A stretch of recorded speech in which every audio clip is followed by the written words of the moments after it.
Tikar pandan adalah tikar tradisional berbahan daun pandan yang sudah lama menjadi produk kerajinan tangan masyarakat di wilayah utara Brantas. Bahan dasarnya itu seperti namanya sendiri, yaitu dari daun pandan. Tapi daun pandan yang dipakai itu bukan daun pandan yang disebut masak. Ada sejenis daun pandan namanya daun pandan duri atau kajang. Manfaatnya, tikar ini bisa untuk alas tidur atau bisa juga alas untuk ruangan yang akan dijadikan pertemuan.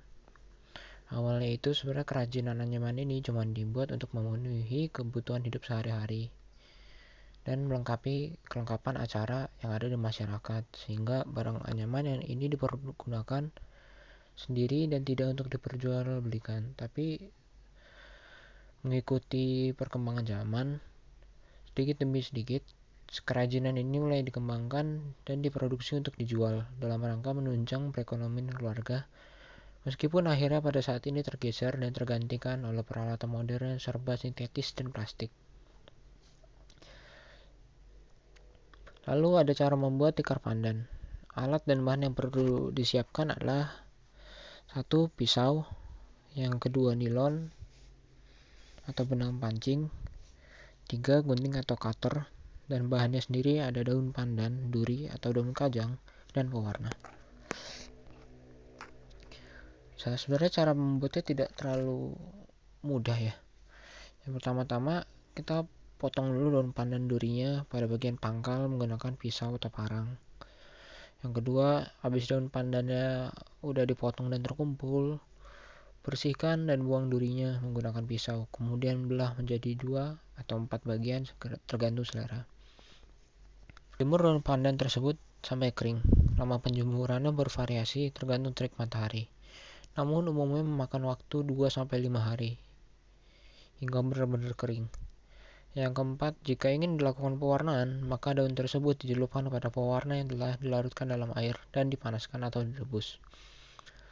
Yang kelima, setelah pewarnaan, daun pandan duri atau daun kajang dikeringkan lagi sebelum dianyam. Selanjutnya, anyam daun menjadi tikar sesuai dengan teknik dan pola anyaman yang dikuasai. Kita masuk ke corak tikar pandan. Corak tikar pandan itu sangat beragam di berbagai daerah, punya ciri khas atau corak masing-masing. Biasanya coraknya itu akan menggambarkan keadaan alam yang ada di daerah tersebut. Biasanya corak pada tikar pandan itu mengambil dari bentuk tumbuhan, hewan, bangun ruang ataupun abstrak atau gabungan dari berbagai macam bentuk.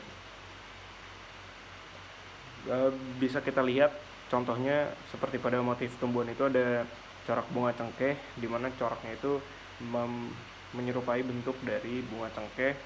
Lalu ada corak hewan, yaitu corak mata burung, jadi bentuknya seakan menggambarkan mata burung. Lalu pada bangun ruang ada corak belah ketupat, di mana bentuknya adalah belah ketupat yang digabungkan menjadi satu. Dan ada contoh abstrak yang terdiri dari gabungan bentuk kotak, segitiga, dan belah ketupat juga. Namun untuk contoh yang ini dia punya nama sendiri, yaitu corak bunga pecah 8. Memang namanya pecah 8, tapi ini bukan bisa masuk ke dalam tumbuhan karena dia merupakan bentuk dari gabungan berbagai bunga, tapi bisa dikatakan juga abstrak karena dia gabungan dari berbagai macam bentuk.